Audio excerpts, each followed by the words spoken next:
नमस्कार दोस्तों। आज की मेरी कहानी का शीर्षक है विवेकहीन भाग्यशाली का आखिरी सफ़र। एक व्यक्ति जीवन से हर प्रकार से निराश था। लोग उसे मनहूस के नाम से बुलाते थे। एक ज्ञानी पंडित ने उसे बताया कि तेरा भाग्य फलां पर्वत पर सोया हुआ है, तू उसे जाकर जगा ले तो भाग्य तेरे साथ हो जाएगा। बस फिर क्या था, वो चल पड़ा अपना सोया भाग्य जगाने। रास्ते में जंगल पड़ा तो एक शेर उसे खाने को लपका और वो बोला, भाई मुझे मत खाओ, मैं अपना सोया भाग्य जगाने जा रहा हूँ। शेर ने कहा, तुम्हारा भाग्य जाग जाए तो मेरी एक समस्या है, उसका समाधान पूछते लाना।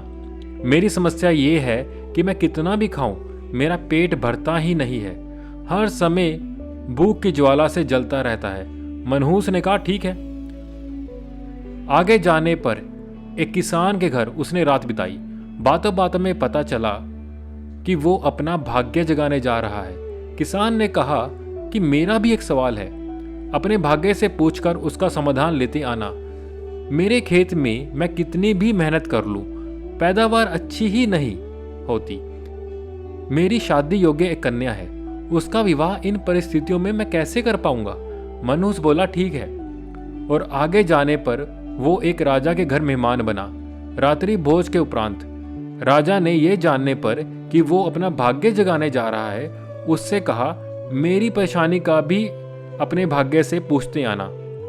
मेरी परेशानी ये है कि कितनी भी समझदारी से राज्य चलाऊं, मेरे राज्य में अराजकता का बोलबाला ही बना रहता है।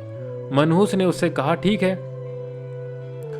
अब वो पर्वत के पास पहुंच चुका था। वहां पर उसने अपने सोए भाग्य को झिझोड़ कर जगाया। उठो उठो, मैं तुम्हें जगाने आया हूं। उसके भाग्य ने एक अंगड़ाई ली और वो उसके साथ चल दिया।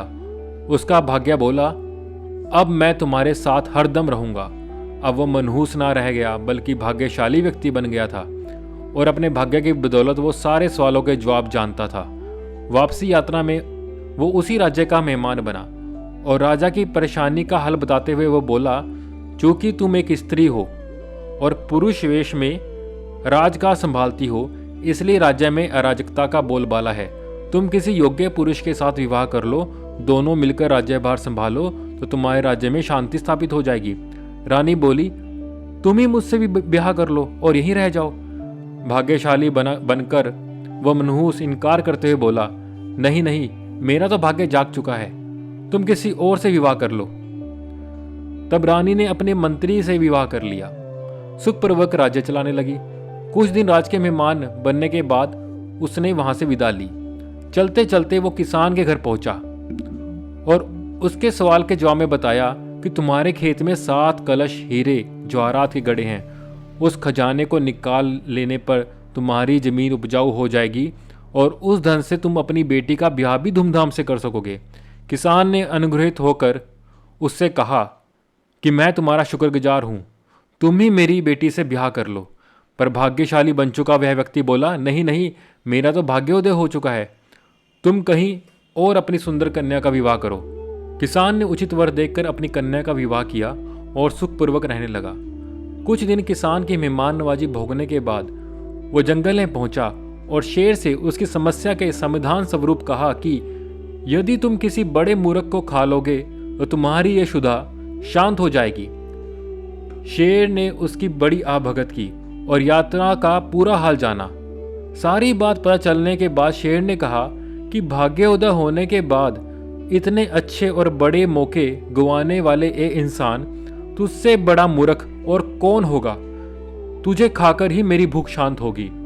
और इस तरह वो इंसान शेर का शिकार बनकर मृत्यु को प्राप्त हुआ।